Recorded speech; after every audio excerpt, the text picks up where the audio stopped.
Gel seni görsün, rahat olsun var canım. Başka neyim var ki kalıp bir gur canım.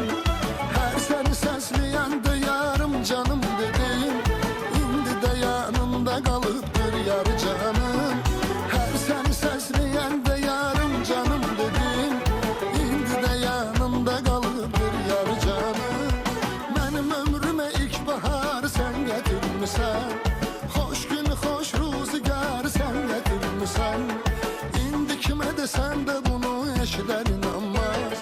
Bu hasreti intizar sen getirmişsen. Ay benim hasret mi çektiğim, yolunda gözyaşı töktüğüm. Her şeyi vaktinde kazandım sandım. Birce sen oldun geciktiğim. Ay benim hasret mi çektiğim, yolunda gözyaşı töktüğüm. Her şeyi vaktinde kazandım sandım. Birce sen oldun geciktiğim.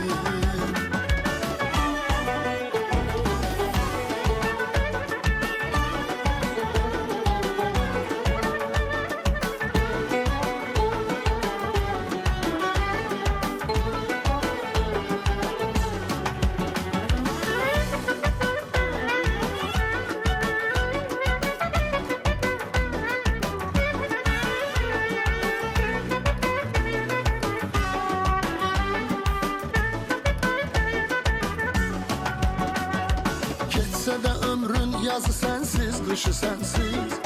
Ötse de iller kurmaz gözyaşı sensiz. Ey gözümü yolda koyan gözlerin aydın. Oldu bugün ayrılığın bir yaşı sensiz.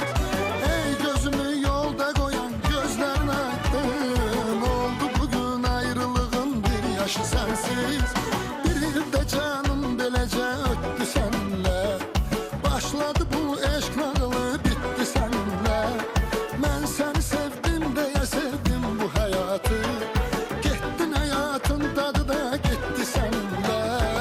Ay benim hasret mi çektiğim, yolunda gözyaşı töktüğüm. Her şeyi vaktinde kazandım sandım. Birce sen oldun geciktim. Hasret mi çektim, yolunda gözyaşı töktüğüm. Her şeyi vaktinde kazandım sandım. Birce sen oldun geciktim. Ay benim hasret mi çektim, yolunda gözyaşı töktüğüm. Her şeyi vaktinde kazandım sandım. Birce sen oldun geciktim. Ay hasret mi çektim, yolunda gözyaşı töktüğüm. Her şeyi vaktinde kazandım sandım. Birce sen oldun geciktim.